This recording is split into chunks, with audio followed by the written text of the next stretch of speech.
السلام علیکم ورحمۃ اللہ وبرکاتہ۔ محترم حضرات، اللہ تبارک و تعالیٰ کا بہت ہی بڑا احسان ہوا کہ جس اللہ تبارک و تعالیٰ نے ہمیں کچھ دیر قرآن کریم کی آیات کو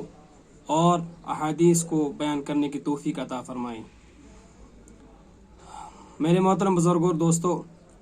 اللہ تبارک و تعالیٰ نے قرآن کریم کے اندر فرمایا ہے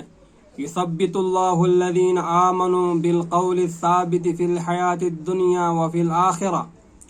اللہ تعالیٰ ایمان والوں کو سچی پکی بات یعنی صحیح عقیدہ اور صحیح جواب کی برکت سے ثابت رکھے گا،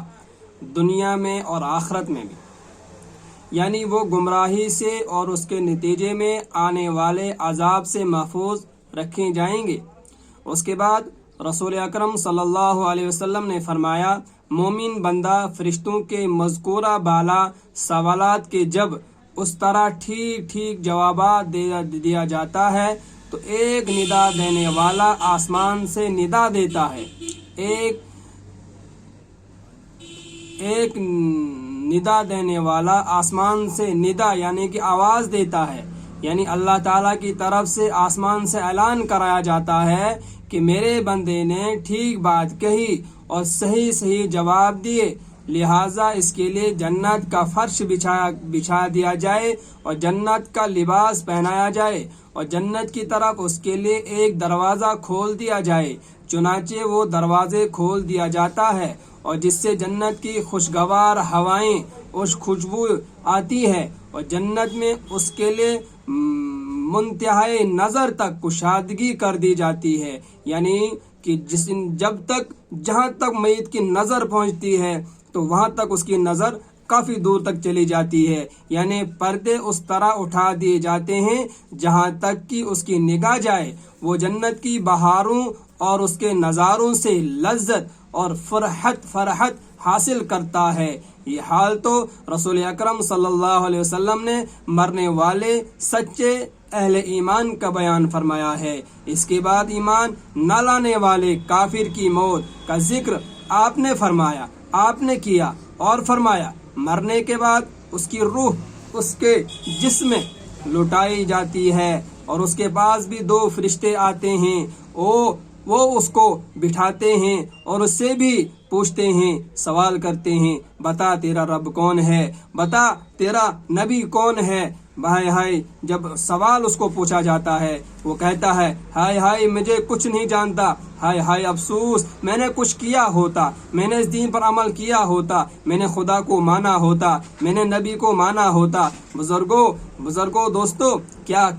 قیامت کے دن سارا معلوم ہمیں پتہ چلے گا کہ اس دنیا میں ہم نے کیا کیا ہے، اور فرشتے کہیں گے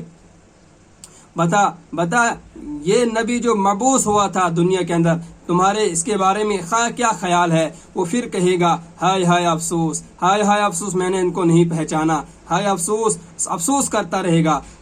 تیسرا سوال اس کو پوچھا جائے گا کہ بتا، آسمان سے ایک ندا دینے والا اللہ کی طرف سے پکارتا ہے، اس نے جھوٹ بولا، یعنی اس نے فرشتوں کے سوال کے جواب میں اپنا بالکل انجان اور بے جرم ہونا ظاہر کر دیا۔ اس نے جھوٹ بولا، کیونکہ واقعی میں وہ اللہ کی توحید کا، اس کے دین اسلام کا اور اس کے رسول برحق صلی اللہ علیہ وسلم کا منکر تھا، یعنی انکار کرنے والا تھا۔ اللہ تعالیٰ کی طرف سے منادی ندا کرے گا، ایک فرشتہ آواز کرے گا، اس کے لیے دوزخ کا فرش بچھایا جائے اور دوزخ کا لباس پہنایا جائے اور اس کے لیے دوزخ کا ایک دروازہ کھول دیا جائے۔ چنانچہ یہ سب کچھ کر دیا جائے گا۔ رسول اکرم صلی اللہ علیہ وسلم فرماتے ہیں دوزخ کے اس دروازے سے اس کو برابر دوزخ کی گرمی اور دوزخ کی پلٹیں اور جلانے کی ہوائیں اس کے پاس آتی رہیں گی اور اس کی قبر اس پر نہایت تنگ کر دی جائے گی، جس کی وجہ سے اتنا دباؤ پڑے گا کہ اس کے سینے کی یہ والی ہڈیاں اس میں گھسیں گی اور یہ والی ہڈیاں اس میں گھسیں گی۔ تو بہرحال ادھر سے ادھر پسلیاں ادھر سے ادھر ہو جائیں گی۔ پھر اس کو عذاب دینے کے لیے ایک ایسا فرشتہ اس پر مسلط کیا جائے گا جو نہ کچھ دیکھے گا نہ کچھ سنے گا اس کے پاس لوہے کی ایسی مونگری ہوگی، اگر اس کی ضرب کسی پہاڑ پر لگا دی جائے تو وہ بھی مٹی کا ڈھیر ہو جائے گا۔ وہ فرشتے اس مونگری سے اس پر ایک ضرب لگائے گا، جس کی وجہ سے اس طرح چیخے گا، چلائے گا، آواز دے گا، لیکن کوئی سننے والا نہیں ہوگا، جس کو جن اور انسان کے علاوہ سب